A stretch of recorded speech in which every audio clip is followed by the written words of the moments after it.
ቤተሰብ ተመልሼ መጥቻለሁ። እውነት በጣም ደስ የሚለው ዛሬ እንግዲህ ጋሽዬና የሩታ ክስት ተገናኝተዋል። ይሄ ነው በጣም ደስ የሚለው። እንግዲህ እሰይ ስለቴ ሰመረ፣ እሰይ ስለቴ ሰመረ ብሏል ጋሽዬ። እንግዲህ እውነታቸውን ነው። በተለይ እንግዲህ ይሄ ድርብ በዓል ነው። በተለይ በጌታችን መድኃኒታችን በኢየሱስ ክርስቶስ የልደት በዓል እንግዲህ እንደዚህ አይነት የምስራች መስማት ለሳቸው በጣም ደስ የሚል ነገር ነው እና እንዲሁም ስለ ማስተር አብነት ያስተላለፉት መልእክት አለ እንደሰማችሁት።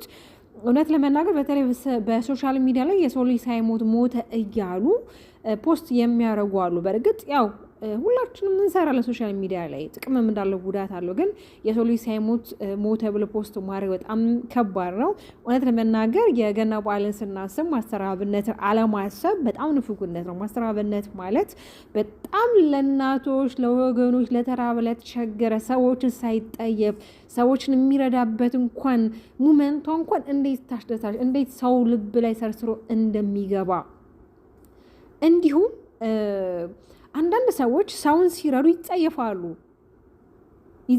እሱ ግን ሳይጸየፍ የተራበውን አብልቶ የተራቆተውን አልብሶ የታመመውን አሳክሞ እውነት ዛሬ እሱ ህመምተኛ በሆኑ እጅግ በጣም ልብን የሚሰብርና የሆነ የውስጥን ሰላም ይረብሻል። በዚህ ሰዓት እሱ ከቤተሰቦቹ ጋር በደስታ ማሳለፍ የሚኖሩበት ሰዓት ነበር። ግን ደግሞ ከእግዚአብሔር ጋር የሰው ልጅ አይታገልም አይደለ? እግዚአብሔር የወደደውን ያደርጋል። እግዚአብሔር የሚወዱን ይፈትናል። በቃ መሆን ያለበት ስለሆነ ስለዚህ ሁላችሁም ለማስተር አብነት መጸለይ ነው የሚገባን። ጋሽዬ እንዳሉት እሳቸውም አገኘዋለሁ። እባካችሁ ልጆቼ በትህትና ነው እውነት ሲናገሩ የነበሩት። የትልቅ ሰው አስተዋይ አድባር ናቸው። ትልቅ ሰው አድባር ነው እና እባካችሁ ልጆቼ የሰው ልጅ ሳይሞት ሞተ ብላችሁ አትፖስቱ እና በተለይ ደግሞ በሩታና አብርሽ ዙሪያ ደግሞ በጣም ደስ ያላቸው ደስታቸውን ገልጿል። በቃ ይሄ ነበር እንዲሆን የምፈልገው፣ ይሄን ቀን በጣም ናፍቀው ነበር፣ ይሄን ቀን በጣም በጉጉት ጠብቀው ነበር ብሎ እንግዲህ ቤተሰብ ሰብሰብ ብሎ እንግዲህ ደስታቸውን እያከበሩ ነው። በስተጀርባ እንግዲህ አብርሽ ለምን ከሄርሜላ ጋር እንደሚገናኝ እያወቅን አይደለም። እኔ ይመስለኛል ያው እኛ ሆይ ስለምንል እኛ የሆነ ለእነሱ ኮሜንት ስለምናደርጋቸው በእኛ ኮሜንትና በእኛ ሀሳብ መሰረት እነሱ ቪዲዮ ፖስት ያደርጋሉ። ለምን? ለእነሱም ጥቅም ነው። ይሄ የታወቀ ነገር ነው አይደል? ለእነሱ ለእኛም ማለት ነው። እና ቤተሰብ እንግዲህ እውነት በጣም የሚያስደስት የምስራች ነው።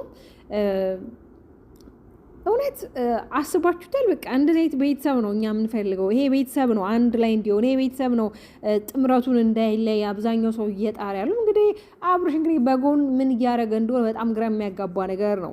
ትላንትናም እንግዲህ ሰርፕራይዝ አድርጓታል፣ ቤት ገዝቶ ብዙ ነገር ተደርጓል። ግን ደግሞ አሁን ላይ እያደረገ ያለው ነገር ግን ትክክል አይደለም። ኦኬ እዚህ ጋር ደስታውን አጣጥሞ ሳይጨርስ ማህበረሰብ ወይም ደግሞ ተመልካቹ ወይም ኦዲየንሱ እዚህ ጋር ደግሞ ሌላ ትኩሳት ማድረግ አልነበረበትም። ለምን አስፈለገ? አብርሽ እባክህ ቢያንስ ቤተሰቦችን አዳምጥ። የቤተሰቦችንም ደስታ የቤተሰቦችንም ሰላም አትንጠቃቸው።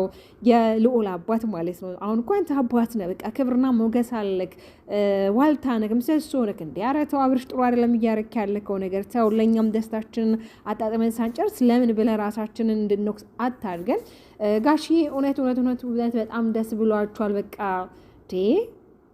አስባችሁታል? ስለቴ ሰመረ ነው ያሉት። ያው እንግዲህ እሳቸው በቻሉት መጠን በራሳቸው እንግዲህ ብዙ ነገር ጥሯል፣ ብዙ ነገሮች ለማድረግ ሞክሯል። እንግዲህ ያው ነገሮች ስላልተሳኩና ነገሮች መስመራቸውን ስለሳቱባቸው ነው እንጂ ለሩታም ልጄ እባክሽ አዳምጪ ስሚኝ ነገሮች ይስተካከላሉ ብሎ እንግዲህ ብለው ነበረ። እግዚአብሔር ይመስገን እንግዲህ ዛሬ ጋሽዬ በእንደዚህ አይነት ደስታ መምጣታቸው በጣም ደስ ብሎኛል። ሰሞኑን እንግዲህ ከዚህ በመጡበት ታይም ላይ እንደምታዩት በጣም ተረብሸውና አላረለ ፊታቸው ላይ ያለው እንኳን ሀዘን ያስተጋባልና ዛሬ ደግሞ እንደዚህ ፍልቅልቅ ብለው በደስታ መምጣታቸው በጣም ደስ ብሎ ቤተሰብ ሰብስክራይብ ያደረጋችሁ ቤተሰብ ሁሉ ሰብስክራይብ እንደው ማታረጉት አረ ሰብስክራይብ እያደረጋችሁ